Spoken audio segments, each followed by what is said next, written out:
Hey guys, welcome to another episode of Girl, Is That Legal? With your girl, attorney Simone, your legal bestie. And on tonight's episode, y'all, we got a lot going on. I'm sorry, it is late. I don't even have my clothes on the way, y'all. It was a long day. It was a real long day. But we've got on the docket for today, we've got the OMG Girls. We've got Diddy in another lawsuit. We'll talk about that briefly because that one kind of deserves its own separate episode. And then we're also going to talk about, I got a lovely little shout out last night on Basketball Wives on the reunion. And we'll talk about how Christian's still lying to his wife is still believing her, and how he's got to turn himself in tomorrow coming home from his honeymoon. So those are the three things on the docket. Let's start with some good news. And that is regarding T.I. and Tiny and the OMG Girls. So in the chat, as you come on in, let us know where you're joining for. Ooh, Tara said, where you're joining from. Tara said, I just stopped watching Below Deck to turn it. Come on. This will be a good one. We'll probably be only about 30 minutes today for all the topics. And as you know now, after I do an episode, I try to break down the topics and repost those so you can see those. But for the OMG Girls, okay, T.I. and Tiny, I am so happy for them. So happy that y'all, it has been 3 cases in. They have had to try this litigation absolutely cost them millions. They have had 3 separate lawsuits on this. So let me go put them up. Here we go. Because I want to make sure you guys know how hard they had to work to get here, okay? Because, if you look at them, they just look like the neighborhood swinging couple that you'd find, at your local titty park. They don't look like geniuses, or they look like if a corporation was going to be like, hey, what does a couple look like who we could get over? I think they would envision a couple that looks like, T.I. and Tiny hanging out at the titty park. But they got them. They got them good. T.I. and Tiny have won $71 million. It's comprised of approximately $17 million of actual damages and $53 million approximately of punitive damages. So let me just give you a breakdown on what the case was about and also the 3 cases. So the first, the case was basically about this toy company had the audacity to come out with a line of toys. They are the toy company that does the LOL dolls. Those are the dolls with the big old heads and the big old eyes. Yes, kind of look like Azalea Banks, but that's another story. So this company, they have the LOL dolls. Well, they came out with a line that was called the LOL OMG Girls. Around the same time that T.I. and Tiny's singing group, the OMG Girls, was out. Now, coincidentally, T.I. and Tiny's singing group, the OMG Girls, their demographic was what? It ranged from girls who still played with dolls, such as the OMG dolls, to girls all into their teenage years. Her daughter, Zonique was one of the members, as well as Lil Wayne's daughter and others. These people, y'all, let me put this on the screen. Look at this. These people are claiming, oh, we didn't infringe. You damn liar. Here we go. Y'all look at this. That's Zonique on the left. On the right is the OMG doll. She's a member of the OMG Girls. This is the LOL OMG doll. On the left here, we've got another one. I think this one is, let me make it bigger. That's not Lil Wayne's daughter, but it's one of the other girls, Exhibit 5. Same thing, Exhibit 6. Y'all see that big head doll in the middle? Now, that little girl, her head's not big. I'm not saying that. But even look at the bangs. On Exhibit 1, you got the green hair with a little bit of the black in the front. That little girl's got black bangs. Exhibit 2, you got the purple hair with the purple bang, with the unusual, shape. They got some nerve. I want to see in the chat, do you feel by looking at this that was infringing? And so to be clear, there are different forms of trademark infringement. This here was considered trade dress, which basically means how you make the product look. One of the most famous examples would be Tiffany & Company. Their box, how is that Tiffany blue box?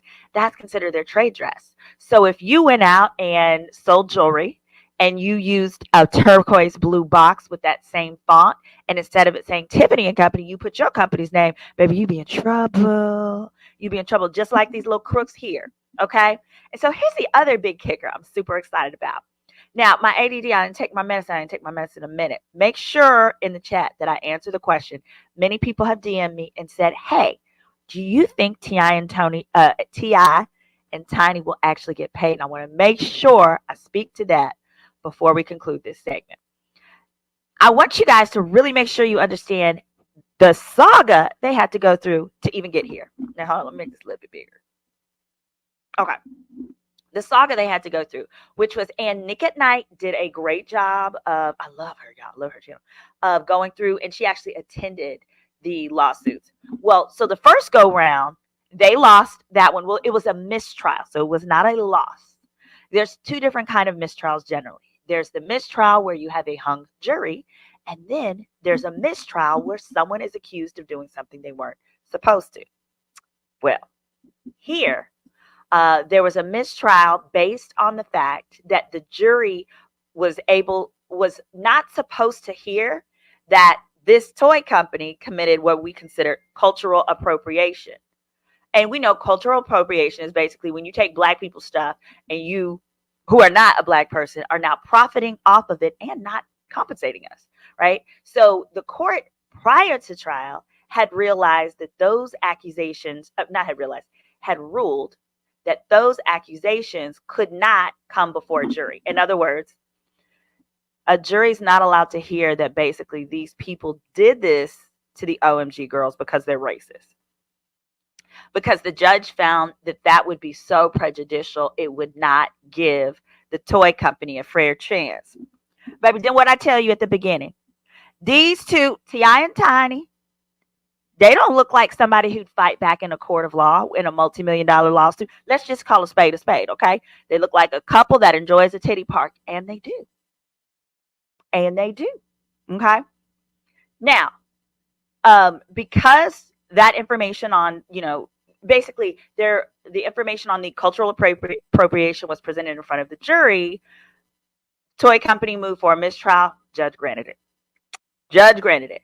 Second trial was found in favor of the toy company, y'all. That's why this is such a big deal for T.I. and Tiny. The second trial, they actually said, no, looking at the same thing we looking at, y'all. Hit that like, y'all. Hit the like, hit the subscribe. We got like 300 in the chat, 300 watching, and we don't got no likes. So somebody said, Ray won't be squeezing up the new year. Oh, thank you so much. Better than the tea. All right. So going back to it. So second trial, the toy company won. I don't know who the hell they had on that jury. I don't know, I don't want to talk politics, but you know who they probably voted for. I don't know who they had on the jury, but they went for the toy company. But guess what?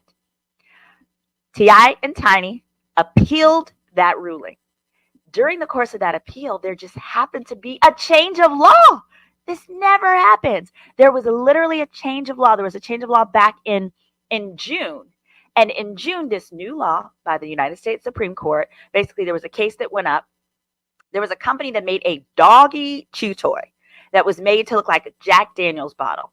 And that case was on the Supreme Court. And the Supreme Court ruled that because Jack Daniels was saying this chew toy is infringing our trade dress.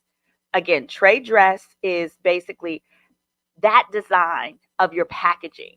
That design that if people look at it, they're like, oh, that must come from Jack Daniels, or that must come from Tiffany, right? Think of it this way.